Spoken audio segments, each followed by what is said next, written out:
ऐसा कहा जाता है कि अगर आपकी लड़की बाहर पढ़ रही है मतलब अब वो अपनी मर्जी से डिसीजन लेगी, अब आपका उस पर कोई जोर नहीं है। मैंने कभी एग्ज़ाम सेंटर में जाके कोई एग्ज़ाम नहीं दिया हुआ था और जब मैं पहली बार देने गई तो सर इतना मुझे वहाँ प्रेशर फील हुआ। मैंने पहली बार ओएमआर जब भरा तो मैंने पूरा ओएमआर ही गलत कर दिया। मैं एक नई दुनिया में हूँ जहाँ हर कोई मुझे अप्रिशिएट कर रहा है, जो मतलब जिनको नहीं भरोसा भी नहीं था कि ये कर पाएगी या नहीं, वो भी कह रहा है कि पता था तुम कर लोगी। प्राची तुम मेहनत तो बहुत करती हो, तुम्हारी कॉपी बता रही है। तो मैंने कहा हाँ सर मैंने बहुत मेहनत की है लेकिन मेरा हो क्यों नहीं रहा है। तो फिर उन्होंने बताया कि आपकी आंसर की स्ट्रक्चरिंग सही नहीं है प्राची, यहाँ सुधार करना है। तो फिर जैसा जैसा उन्होंने बताते गए वो मैं वैसा वैसा करती गई। मेरे जैसी साधारण लड़की कर सकती है तो मैं सोचती हूँ कि कोई भी कर सकता है। यूपीएससी 2025 का फाइनल रिजल्ट आ चुका है और इसी के साथ ही कुछ नाम ऐसे हैं जिन्हें दुनिया शायद उतना नहीं जानती थी जितना अब जानने वाली है या जानने लगी है। उन्हीं में से एक नाम ऐसा है जो आज हमारे सामने है। यूपीएससी 2025 की एक ऐसी टॉपर जो कि एक ग्रामीण पृष्ठभूमि से आई हैं और उसके बाद उन्होंने वो मुकाम हासिल किया है जो इस अंतर को खत्म करता है कि क्या गांव और क्या शहर। तो एक बार दर्शकों को अपना परिचय दीजिए प्लीज। मेरा नाम प्राची चौहान है। मैं मध्य प्रदेश के विदिशा जिले के जोहत गाँव से आती हूँ। मैंने अपनी स्कूलिंग अपने ही गाँव के गवर्नमेंट स्कूल से पूरी की है। उसके बाद से सर मैंने अपना ग्रेजुएशन अपने पास के ही सुभद्रा शर्मा कॉलेज गंजवासुधा से पूरा किया है। ग्रेजुएशन के लास्ट ईयर से ही था कि यूपीएससी सिविल सेवा की तरफ जाना है। तो मैंने अपना पोस्ट ग्रेजुएशन भी डिले किया इस मामले में।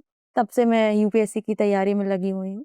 इसमें सर ये मेरा अप्स एंड डाउन्स के साथ चौथा प्रयास है, जिसमें मुझे सर 260वां स्थान प्राप्त हुआ।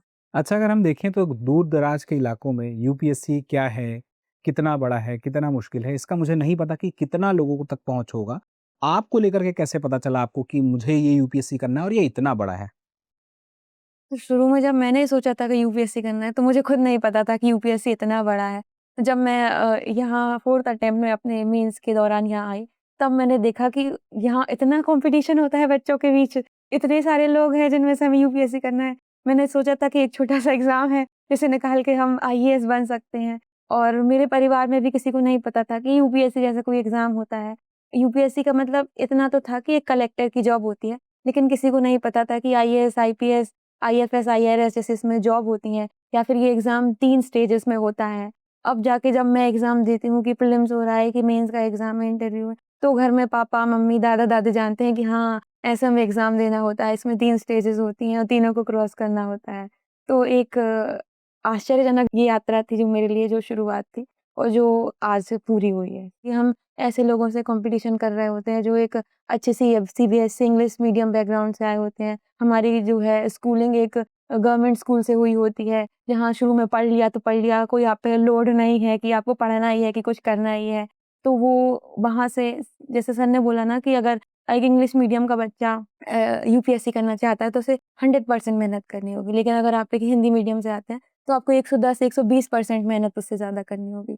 तो वो सारे चैलेंजेस तो अलग से रहते ही हैं। फिर आप एक लड़की हैं, तो और चैलेंजेस आपके लिए बढ़ जाते हैं कि बाहर जाना कि आप बाहर कैसे रहेंगी, तो फैमिली को सब तरह से सोचना पड़ता है, तो वो अलग चुनौतियाँ हमारे सामने पेश करता है। तो अब आप मानती हैं कि चाहे कोई भी पृष्ठभूमि हो, कोई भी मीडियम हो, कितनी भी दूर से आप क्यों ना हो, परीक्षा में मेहनत की जाए और रणनीति सही हो तो सफलता मिल जाएगी। यस सर, अगर सर मेरे जैसी साधारण लड़की कर सकती है, तो मैं सोचती हूँ कि कोई भी कर सकता है बस। लेकिन ये है कि सर कि हमें हिम्मत नहीं हारनी चाहिए, लगातार प्रयास करते रहना चाहिए, चाहे हमारे पास सही गाइडेंस भी ना हो, सही रिसोर्सेज़ भी ना हो, लेकिन मेहनत एक ऐसी चीज़ है, वो कभी ना कभी आपको रिज़ल्ट ला के देती ही है। सब चीज़ें मिल जाती हैं सर। अच्छा, आपने बताया 4th अटेम्प्ट में हुआ, मतलब लोगों ने इंतज़ार किया, फैमिली वालों ने भी इंतज़ार किया, तो इंतज़ार की घड़ियाँ कैसी रहती थी और वो जब इंतज़ार की घड़ी खत्म हुई, वो इन्फॉर्मेशन कैसे दी? क्या था वो?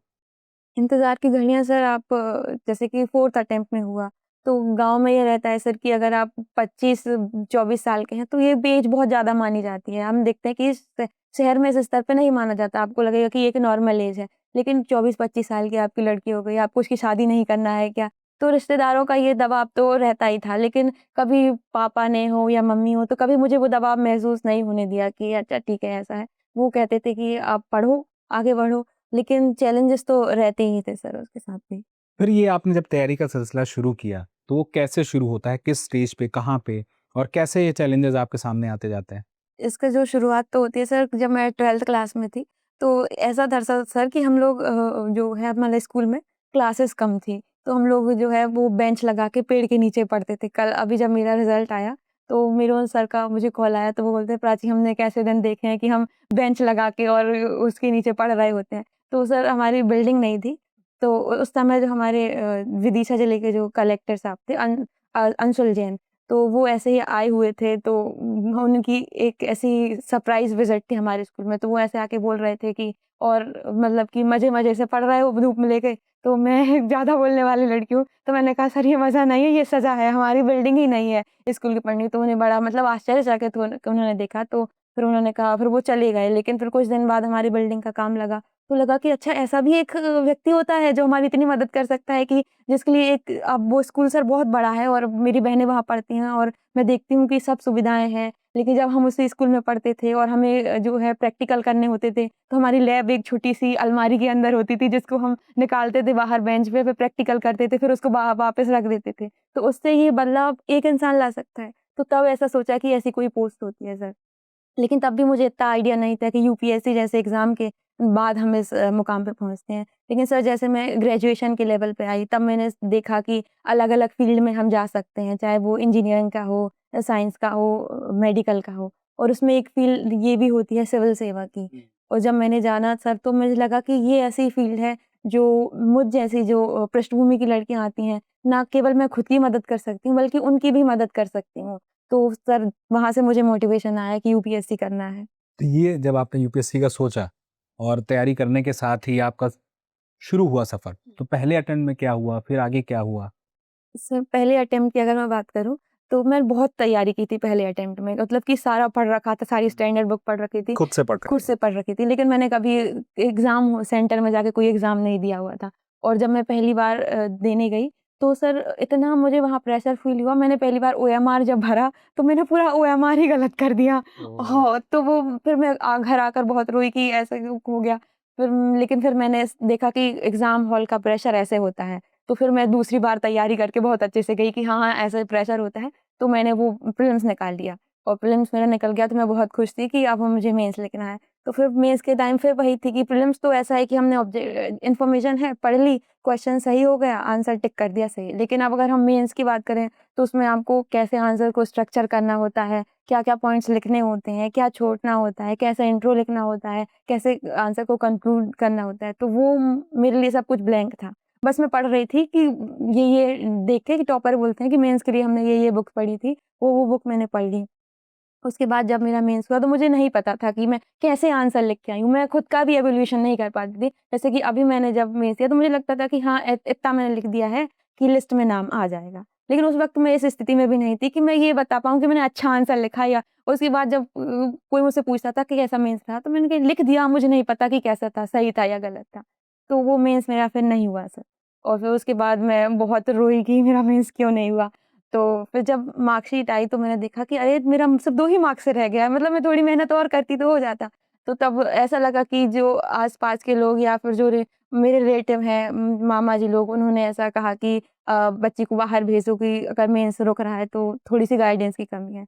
लेकिन फिर वही रहता ना सर, कि आप एक ग्रामीण पृष्ठभूमि से आई हैं, आप बड़े शहर में जाएँगी, आपकी सुरक्षा से लेके आपकी फाइनेंशियल स्थिति तक, और एक प्रेशर जो और मैंने देखा कि अगर लड़की बाहर पढ़ रही है, तो क्या कहते हैं कि शादी के लिए एक दिक्कत आती है, कि ऐसा कहा जाता है कि अगर आपकी लड़की बाहर पढ़ रही है, मतलब अब वो अपनी मर्ज़ी से डिसीज़न लेगी, अब आपका उस पे कोई ज़ोर नहीं है। तो आपके लिए मतलब कि एक जो ढाँचा बना-बनाया है ना, कि एक पत्नी ऐसी होनी चाहिए जो सारी बातें माने, तो अब वो लड़की स्वतंत्र हो गई है, तो वो आपकी बात नहीं मानेगी, तो अच्छे रिश्ते नहीं आएँगे, तो ये एक डर रहता है। तो इन सबको देखते हुए कि अपने घर से ही तैयारी करो। तो फिर मैंने तीसरा अपना अटेम्प्ट दिया, तो उसमें भी प्रीलिम्स हो गया, उसमें भी फिर मेंस लिखना था। फिर मेंस नहीं हुआ सर, तो फिर मैंने कहा कि क्या दिक्कत आ रही है? फिर 4th अटेम्प्ट में जाके मैंने हिम्मत जुटाई कि अब प्रीलिम्स करना है, मेंस लिखना है, और इसके लिए बाहर जाना है। हुँ। तो प्रीलिम्स के बाद जब मेरा प्रीलिम्स हो गया था, उसके बाद फिर मुझे पता चला, अस्मिता जैसी योजना होती है, जिसमें आप अगर प्रीलिम्स क्लियर कर लेते हैं, तो आपको सारी सुविधाएँ मिलती हैं, मेंटरशिप मिलती तब है। आपको पहले नहीं पता था? पहले पता था, लेकिन वही सारी जा नहीं पा रही जा थी। नहीं पा रही थी, तो फिर मैं पहली बार अपने प्रीलिम्स के बाद यहाँ नोएडा सेक्टर आई। आपको ये रियलाइज़ेशन तो हुआ होगा ना कि यार मैं चूक रही हूँ जो गाइडेंस की वजह से। मुझे अगर टाइम पे मिल जाता तो शायद ये अचीवमेंट पहले आ जाता। मन में आता रहा होगा। हाँ सर, कई बार ये आता रहा, लेकिन फिर मुझे लगा कि अगर मैं और ज़्यादा मेहनत करूँगी, तो वो हो जाएगा वो। लेकिन मैं वहाँ चूक गई कि गाइडेंस की अपनी अलग भूमिका होती है और मेहनत की अपनी अलग भूमिका होती है। तो मैं कहूँगी कि मेहनत वो होती है जब हमारे पास डायरेक्शन होता है और हमें बस सिर्फ़ मेहनत करनी होती है। संघर्ष वो होता है जब हमें मेहनत तो कर रहे होते हैं, लेकिन हमारे पास कोई गाइडेंस नहीं होती, वो दिशा ही नहीं होती कि हमें किस दिशा में मेहनत करना होता है। तो फिर मुझे लगा कि अब मुझे गाइडेंस की ज़रूरत है, संघर्ष बहुत हो गया, अब सिर्फ़ मेहनत करनी है। तो तब मैंने अस्मिता से जुड़ी और जब मैंने यहाँ का माहौल देखा और मेंटर्स, जब मैं पहली बार अपने मेंटर से मिली थी, नीलेश सर, तो मैंने अपनी कॉपी दिखाई कि सर ये देखिए ऐसा-ऐसा हो रहा है मेरे साथ, 1-2। तो उन्होंने कहा, प्राची तुम मेहनत तो बहुत करती हो, तुम्हारी कॉपी बता रही है। तो मैंने कहा, हाँ सर मैंने बहुत मेहनत की है, लेकिन मेरा हो क्यों नहीं रहा है? तो फिर उन्होंने बताया कि आपकी आंसर की स्ट्रक्चरिंग सही नहीं है प्राची, यहाँ-यहाँ सुधार करना है। तो फिर जैसा-जैसा उन्होंने बताते गए वो मैं वैसा-वैसा करती गई और उसका रिज़ल्ट आपके सामने। इतनी तैयारी, इतनी मेहनत करने के पीछे कौन-सा मोटिवेशन काम कर रहा होता है जो लगातार बना रहता है? तो सर अगर एक शब्द में कहूँ कि लड़की हो और एक लड़का हो, ऐसा कोई नहीं काम मैं ये बताना चाहती थी कि जो एक लड़का कर सकता है, वो एक लड़की नहीं कर सकती। सर हम लोग 4 बहनें हैं और हमारा भाई सबसे छोटा है। कहीं न कहीं हमारे समाज में एक पैट्रियार्की है कि हाँ, लड़का होना कंपल्सरी है, अगर लड़का नहीं है तो फैमिली नहीं चल सकती। तो सर मुझे वो बाउंडेशन तोड़नी थी कि लड़की भी वो कर सकती है जो एक लड़का कर सकता है। ये सबसे बड़ा मोटिवेशन था मेरे लिए। आपने कई लोगों के लिए रास्ते खोल दिए अब। हाँ सर, मेरे गाँव से ही बहुत से लोगों को, अब तो मैं जब जाऊँगी तो बहुत लोग गाइडेंस के लिए आएँगे कि कैसे-कैसे होता है दीदी, तो मुझे बहुत अच्छा लगेगा। इवन अपनी बहनों के लिए अब मैं आगे उन्हें करूँगी जो वो जिस भी फ़ील्ड में करना चाहती हैं कि आप इन चीज़ों को हर्डल मत बनने दो। आप अपने ड्रीम को परस्यू करो, उनके साथ आगे बढ़ो। आपके माँ-बाप के लिए, आपके परिवार के लिए क्या कुछ बदल गया? आपने मुफ़्लिसी के दिन भी शायद देखे होंगे, जिस परिवार से आप आती हैं, जिस प्रकार से आपने बताया, तो वो क्या कुछ था और क्या कुछ अब बदल गया? रिज़ल्ट से पहले और रिज़ल्ट की बात की दुनिया लगभग पूरी तरीके से चेंज है। उस वक़्त सर मैं एक साधारण सी लड़की थी जो मेहनत कर रही है। नहीं पता कि सिलेक्शन होगा कि नहीं होगा। परिवार, समाज का दबाव था कि होगा क्या, और उसके बाद अब मैं एक नई दुनिया में हूँ जहाँ हर कोई मुझे एप्रिशिएट कर रहा है। जो मतलब जिनको नहीं भरोसा भी नहीं था कि ये कर पाएगी या नहीं, वो भी कह रहा है कि पता था तुम कर लोगी। तो वो दुनिया बहुत अलग है। मैं बहुत कुछ कर सकती हूँ, अपनी बहनों के लिए एक प्रेरणा स्रोत बन गई हूँ मैं। और अब वो पहले भी बहुत मेहनत के साथ पढ़ती थी, अब और मोटिवेशन के साथ पढ़ेंगी। तो वो सब बहुत चेंजिंग है मेरे फ़ादर लिए। क्या करते हैं आपके? मेरे पापा सर किसान हैं। किसान हैं, प्रॉपर किसान हैं। हाँ सर, प्रॉपर तो किसान। मतलब आय का साधन जो उत्पादन है, उसी से है। हाँ सर। तो आपके सामने तो बड़ी हर एक मौसम, चूँकि आप भूगोल भी पढ़ती हैं अपने सब्जेक्ट में, तो देखती हैं कि किसान के लिए कितनी बड़ी चुनौती है एक आमदनी। तो आपके मन में क्या आपकी इस कंसिस्टेंसी के पीछे ये चीज़ें भी थी कि आप चीज़ों को समझ रही थी उस मैच्योरिटी के साथ में कि क्या चीज़ें हैं और क्या बदलना है? मैंने बहुत सी समस्याएँ देखी बचपन से ही अपने पापा के साथ। वो जो किसान हैं सर, मैंने देखा कि खेती सचमुच जुआ है, कि हम पैसे लगा रहे हैं उसमें, उतना आउटपुट नहीं आ रहा है। और फाइनेंशियल रिसोर्सेज़ की कम, ये मैंने अपने पापा से ही सीखा कि कम रिसोर्सेज़ में हम कैसे उसका मैक्सिमम आउटपुट ले सकते हैं। मेरे पापा हमेशा कहते थे कि ये ज़रूरी नहीं कि आप कितना कमाते हैं, लेकिन ये ज़रूरी है कि आप उसमें से कितना बचाते हैं। तो वो एक माइंडसेट अब भी मेरे साथ है। अभी सर मेरी बॉटल गुम गई थी, तो मैं उस होटल को लेकर बहुत चिंता में थी। तो सब लोग बोल रहे थे अब तो आईएएस बन गई, अब क्या ही चिंता है। तो मेरे दिमाग में वही पापा का थॉट चल रहा था कि हाँ, हम कमाते कम है, उसमें पैसा लगा होगा, हम उसको कैसे खरीद के लाए होंगे। तो वो मेरी ज़िम्मेदारी है कि मैं उसको बेहतर तरीके से रखूँ, कम रिसोर्सेज़ को बेहतर तरीके से यूटिलाइज़ करूँ। और मैं चाहूँगी कि मैं अपनी ये स्पिरिट अपने पापा की ये सीख सेवा में भी लेके जाऊँ, क्योंकि वहाँ भी हमें बहुत कम ही रिसोर्सेज़ मिलेंगे और हमारे पास एक बड़ी आबादी होगी जिसको हमें सर्व करना होगा। तो कैसे हम लिमिटेड रिसोर्सेज़ में मैक्सिमम आउटपुट निकाल सकते हैं, तो मैं इसका वहाँ भी यूज़ करना चाहूँगी। ये बॉटल वाला रेफ़रेंस अगर आपको आइडिया नहीं लगा है, तो मैं एक मोटा आइडिया दे देता हूँ कि ये इंटरव्यू दे चुकी थी। पर सिलेक्शन होने तक जब तक नाम नहीं आता ना, खुद भी नहीं लगता है कि नहीं अभी मैं रुक जाऊँ। तो ये लगातार पढ़ाई करती जा रही थी और अभी हम दृष्टि के क्लासरूम के पास में उसी बिल्डिंग में हैं, तो यहीं पे टेस्ट देने आती थी। इनका बॉटल यहाँ छूट गया था, कुछ ऐसा ही था ना जो हाँ, मुझे पता है। उसके 2 दिन बाद जब इनका आना हुआ अभी हाल में, तो वो अपनी उस बॉटल को ढूँढ रही थी। तो मैंने भी पूछा, बाकी लोगों ने, पता चला उस बॉटल के बारे में पता करा और लिटरली ये एक बड़ी बात है, भले कहने की बात है कि बॉटल की कीमत क्या है, बात है कि उस कीमत की कीमत लगाई इन्होंने, उस बात को समझा और वो रेफ़रेंस जो आपने दिया कि सीख कहाँ से मिली, वो बड़ी बड़ी बात है। तो उसके लिए बहुत धन्यवाद, एक मुझे भी सीख मिली है। Thank you sir. और इसके बाद अगर हम बात करें तैयारी के दौरान अपने आप को बदलने की, जब आपने देखा कि भाई ये तो हो गई कि मैं अकेले तैयारी कर रही थी, अब ये है कि एक ग्रुप है, एक माहौल है, एक लाइब्रेरी है, एक हॉस्टल मिला हुआ है, मुझे यहाँ से क्लासरूम आना है, लाइब्रेरी आनी है मतलब, और इस बीच में आपने अपने आप को कैसे बदला? क्योंकि बदलना बड़ा मुश्किल काम है, आसान नहीं है। तो इसकी शुरुआत जब मैं प्रीलिम्स के बाद मेंस के लिए आई थी तब से ही हो गई थी, क्योंकि मुझे अकेले पढ़ने की आदत है। जैसे सर मेरी रूममेट भी थी अस्मिता में, तो उनको आदत है सुबह पढ़ने की और मेरी आदत है कि मुझे रात भर मतलब कि 2-3 बजे तक पढ़ना पसंद है। तो उसके बीच में सबसे पहले मोमेंटम बनाना, हालाँकि उन्होंने काफ़ी हेल्प की इसमें कि ज़्यादातर उन्होंने समझा मेरी बात को कि मुझे रात को पढ़ने दिया। और उसके अलावा सर लाइब्रेरी में जब मैंने देखा कि इतने सारे बच्चे हैं जो मेरे साथ पढ़ रहे हैं, तो मुझे भी पढ़ना है। तो एक कॉम्पिटिशन की भावना भी थी कि ये लोग इतना पढ़ रहे हैं और एक ये भी था, अरे! इतना सारा कॉम्पिटिशन है, इन सब बच्चों में से मुझे निकलना है। और सर तीसरा था पीयर ग्रुप का, जैसे सर आदित्य भैया जो उनके अभी सेलेक्टेड हैं, वो हमारे पीयर ग्रुप में थे, तो उनसे मैंने बहुत कुछ सीखा कि नहीं-नहीं ऐसे आंसर्स लिखते हैं, इसमें ये चीज़ें की जाती हैं। तो वो पीयर ग्रुप का भी एक बहुत पॉज़िटिव इम्पैक्ट रहा सर। तो मैं कहूँगी कि ये दृष्टि आना टर्निंग पॉइंट था मेरी प्रिपरेशन के लिए और सक्सेस के लिए। क्या एक तैयारी करने वाला विद्यार्थी नीरस हो जाता है? बहुत न्यूट्रल हो जाता है? क्या वो मनोरंजन नहीं करता अपनी ज़िंदगी में, फ़िल्में नहीं देखता या कहीं किसी से मिलता नहीं, घूमता नहीं, कुछ नहीं करता? तो सर ये सबकी अलग-अलग जिसकी हमारी पेरेंटिंग कैसी हुई होती है उस बात पे डिपेंड करता है। जैसे मेरी पेरेंटिंग की बात करूँ तो मैं शुरू से अपने दादाजी के साथ रही हूँ, तो दादाजी की आदत है कि वो अपने बचपन से लेके अभी तक डेली रामायण पढ़ते हैं। तो वो मेरी आदत है सर कि मुझे भी रामायण पढ़नी है। तो वो कि अगर आपके ब बन 10 से 12 घंटे आप पढ़ रहे हैं, उसके बाद आपको कोई टाइम चाहिए, तो मैं भी डेली रामायण पढ़ती हूँ और वो अभी भी मैं कंटिन्यू करती हूँ। इसके अलावा सर भजन सुनना और अपनी मम्मी से, दादी से बात करना, वो मेरा मनोरंजन का एक साधन था। एक मनोरंजन का साधन भी था और एक मोटिवेशन भी था कि हाँ, करना है।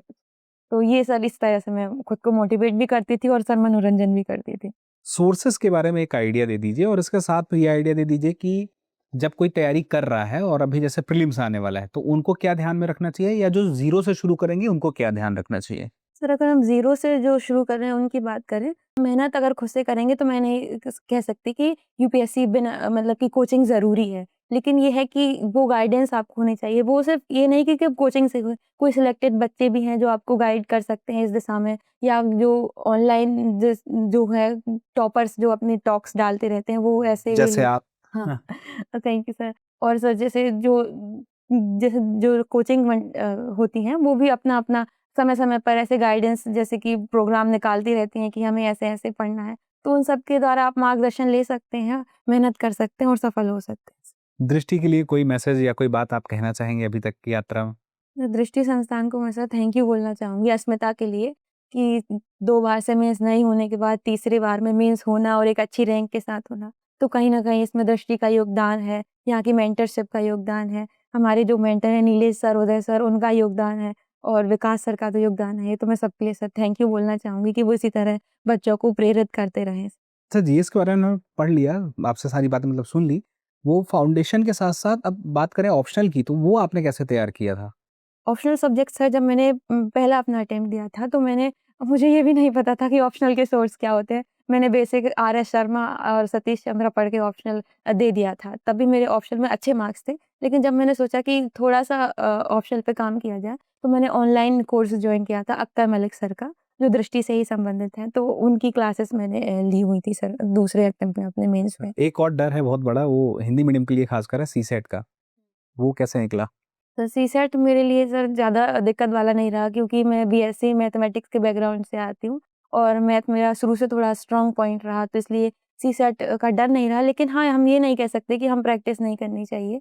तो मुझे सर डर तो नहीं था लेकिन मैंने प्रैक्टिस खूब की। 2013 से लेके अब तक के जितने क्वेश्चंस सीसेट में आए हुए थे, वो मैंने बहुत अच्छे तरीके से सॉल्व किए और टेस्ट सीरीज़ भी मैं लगाती रही सीसेट की। और मेरा सर क्लियर था कि मुझे सीसेट में टॉप नहीं करना है। मुझे उतने ही 66 7 मार्क्स लाने हैं, तो उसी हिसाब से मैं उसको तैयारी रणनीति बन गई। करती हाँ। अच्छा प्रीलिम्स का तो मुझे आइडिया लग गया, मेंस का आइडिया लग गया, इंटरव्यू का क्या रहा और कैसे आपने इंटरव्यू के लिए अपने आप को तैयार किया और वहाँ तक कैसे फिर? तो सर जब मेंस इतने 2 मेंस लिखने के बाद तीसरा मेंस हुआ तो मैं बहुत ज़्यादा खुश थी और इंटरव्यू के लिए दृष्टि से हमें गाइडेंस मिल ही रही थी अस्मिता में। इसके अलावा मैंने सर जितने भी मॉक्स दिए, उन्हें मुझे काफ़ी पॉजिटिव रिव्यू आया। जितनी भी बोर्ड मेंबर थे उन्होंने कहा प्राची आप मतलब कि आपको आपसे देख के फील होता है कि आप एक ग्रामीण पृष्ठभूमि से आती हैं, तो आपका बोर्ड जो होगा वो आपसे इम्प्रेस होगा। और जो ये मौका हाल था और रियल इंटरव्यू भी मेरा लगभग कुछ ऐसा ही रहा कि वो बहुत ज़्यादा बोर्ड कॉर्डियल था और उन्होंने मतलब कि मेरे रिलेटेड ही क्वेश्चन पूछे। कैसे थे, कुछ बताएंगे? सर जैसे एक क्वेश्चन जो बीना से था, हमारे पास रिफाइनरी है, तो उन्होंने कहा कि प्राची आप गंजबासुदा से आती हैं, वहाँ आपने ग्रेजुएशन किया हुआ है, अगर हम गंजबासुदा स्टेशन से थोड़ा आगे जाते हैं तो एक रिफाइनरी पड़ती है, तो वो कौन सी रिफाइनरी है? मैंने कहा सर बीना रिफाइनरी है। तो बोले कि अच्छा वहाँ क्या प्रोसेस होता है? तो मैंने कहा सर पेट्रोकेमिकल प्रोडक्ट प्रोसेस होते हैं। फिर उन्होंने पूछा कि अच्छा वो जो रिफाइनरी है वो कौन ऑन करता है? तो मैं वो मेरे दिमाग से स्लिप हो गया कि वो कौन ऑन करती है। और फिर जब मेरा इंटरव्यू खत्म हुआ और बाहर आके मेरे मामा आए हुए थे, तो उन्होंने पूछा क्या-क्या क्वेश्चन थे? तो मैंने बताया, तो मैंने कहा कि बीना रिफाइनरी कौन ऑन करता है? ये पूछा मैंने कहा, तो मामा ऐसे शॉक हो गए, तुम बता नहीं पाई कि बिना रिफाइनरी कहाँ है? और उसे कौन ऑन करता है? अरे हम 24 घंटे वहाँ से आते-जाते रहते हैं, वहाँ इतने बड़े बोर्ड पे लिखा हुआ है कि बिना रिफाइनरी भारत पेट्रोलियम ऑन करती है। तो मैंने कहा मैं नहीं बता पाई, तो अब उस क्वेश्चन को लेके मामा का ऐसा रिएक्शन देख के मुझे लगा कि मैं अपना ये बहुत खराब करके आई हूँ। पर 2 आंसर तो आपने सही दिए थे। 2 आंसर सही दे दिए। तो बड़ी मैं वो थी कि अरे यार मामा ने ऐसे कहा, अब तो पता नहीं मेरा होगा कि नहीं होगा। पर फाइनली हो गया और अब देखते हैं कि इंटरव्यू में कैसे मार्क्स मिलते हैं। लेकिन मुझे इंटरव्यू देके लगा कि वो बस आपसे बातचीत करना चाहते हैं। वो नहीं देख रहे होते हैं कि आपको कितना नॉलेज है। वो बस आपके आस-पास की चीज़ों की आपकी समझ कैसी है, वो जानना चाहते हैं। जैसे उनका मुझसे क्वेश्चन था कि प्राची विदिशा से आती हैं, आपने वैकल्पिक विषय इतिहास लिया है, तो इतिहास और विदिशा को जोड़ के बताइए। तो मैंने कहा कि सर विदिशा सांची के लिए जाना जाता है, विदिशा अशोक के लिए जाना जाता है।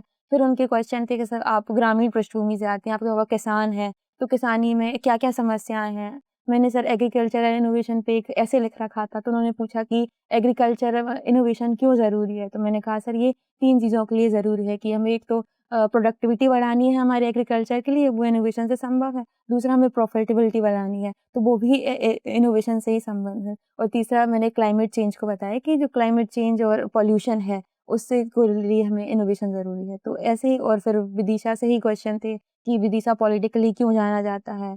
तो जैसे हमारे जो माननीय कृषि मंत्री हैं श्री शिवराज सिंह चौहान जी, या हमारी जो भूतपूर्व विदेश मंत्री हैं सुषमा स्वराज जी, या हमारे भूतपूर्व प्रधानमंत्री हैं जो अटल बिहारी वाजपेयी, वो विदिशा से सांसद विधायक रहे हैं, तो वो ये सब वो जानना चाह रहे थे। मतलब जो मेरी पृष्ठभूमि है वो वही जानना चाह रहे थे। इसके अलावा मतलब ऐसा कुछ भी नहीं था। आप कितने अवेयर हो? हाँ, कितने अवेयर हो।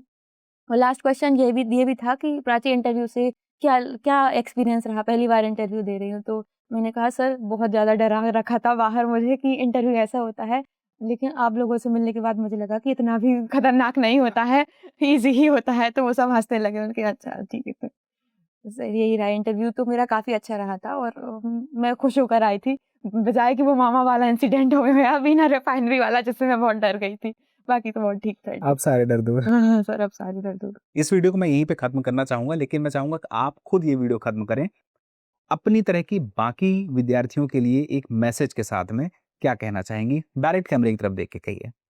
मैं यही कहना चाहूँगी कि आप जिस भी स्थिति में हैं, जो भी आपके सामने समस्याएँ हैं, लगता है कि ये सपना हम जो यूपीएससी जैसा देखते हैं वो बहुत बड़ा है, हमसे नहीं हो पाएगा। लेकिन मैं कहूँगी कि मेहनत करते रहिए, भले ही गाइडेंस ना हो, भले ही रिसोर्सेज़ ना हो, लेकिन वो मेहनत है जो एक दिन आपको सफलता ज़रूर देगी। अगर मैं यहाँ खड़े होकर ये बात कह रही हूँ, तो आप में से जो लड़की मुझे सुन रही है, देख रही है या यूपीएससी जैसा बड़ा सपना रखती है, वो भी डेफ़िनेटली इसको पा सकती है। इसी के साथ मैं समाप्त करना चाहूँगी। जी, बहुत बहुत धन्यवाद और एक बार फिर से आपको बहुत बहुत बधाई है। अब एग्जाम की तैयारी को और बेहतर करने के लिए हमारे चैनल को लाइक, शेयर और सब्सक्राइब करना ना भूलें।